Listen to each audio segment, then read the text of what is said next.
So there was an incredible kickoff event to celebrate that this is coming. So everybody in the community can get excited and get ready and make their plans. And we have a clip from that event that you were at. Yeah. So can we show everybody our clip? Absolutely. All right.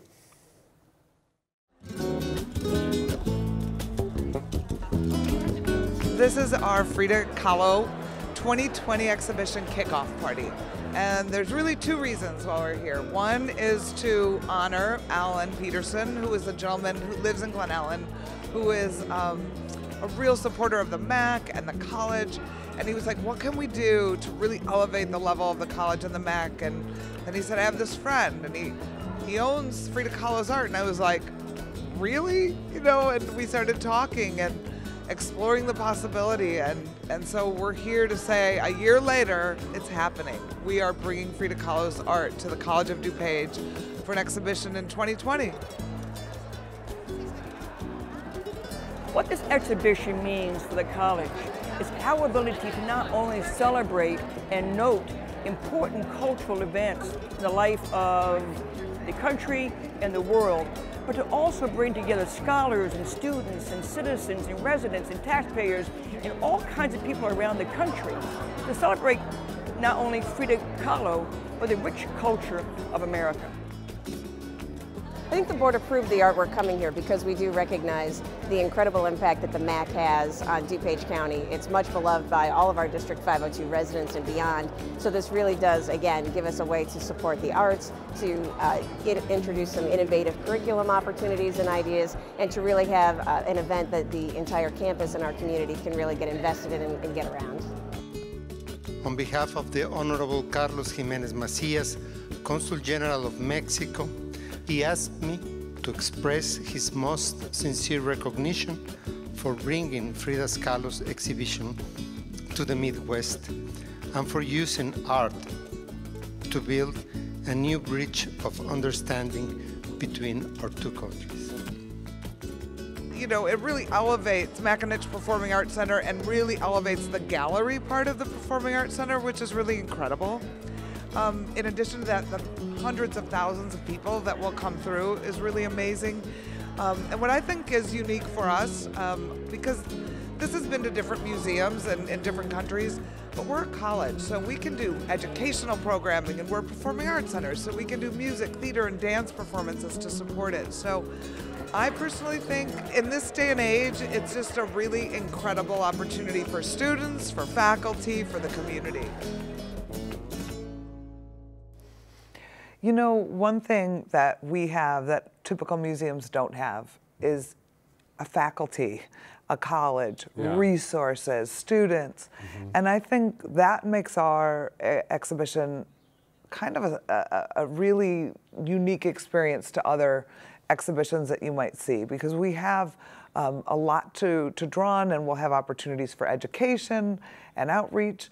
What are you thinking about when you think about that in terms of programming? Well, I think you're right, Diana. And if you just look at that event, you know, there was already a hint of how that component is going to play out. We had that wonderful dress created by the fashion studies students.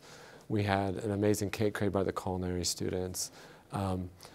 There is so much to draw from as far as skill from our faculty, but also kind of the enthusiasm from our students in the community, because it's not just coming to a location in their community, it's actually coming to their community. Right. And it's going to be embedded in the college.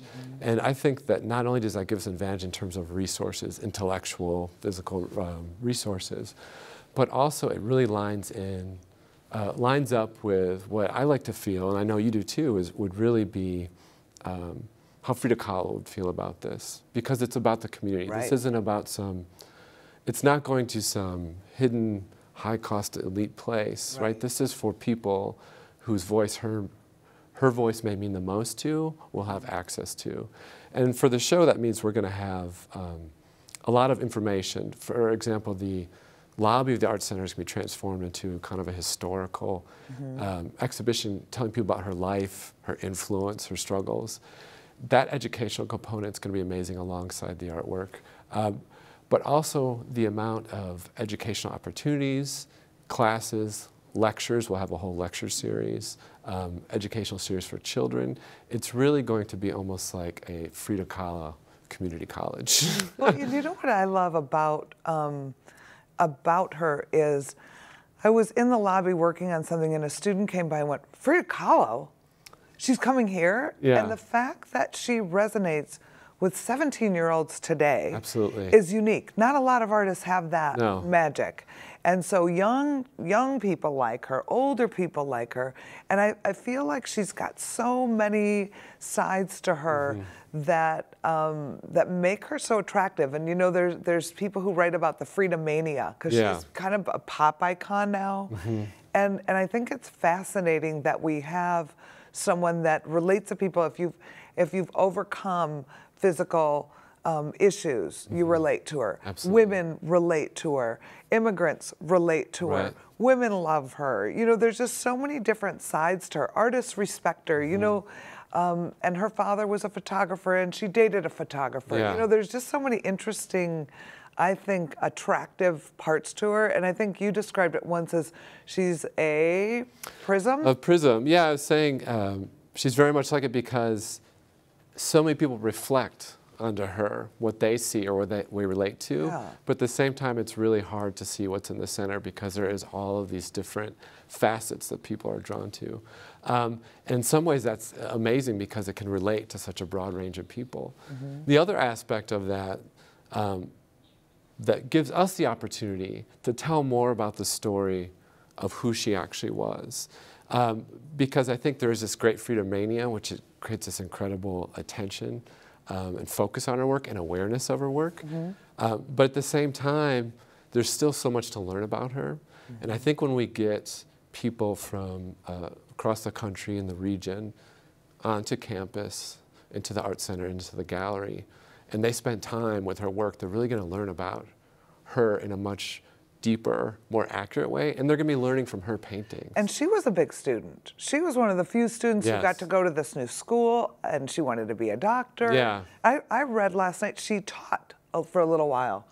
And Yeah, I thought that was she interesting. taught, and she continued when she was in too much, or she was unable to travel to the university to continue teaching. She continued teaching a small but loyal group of painters at her home.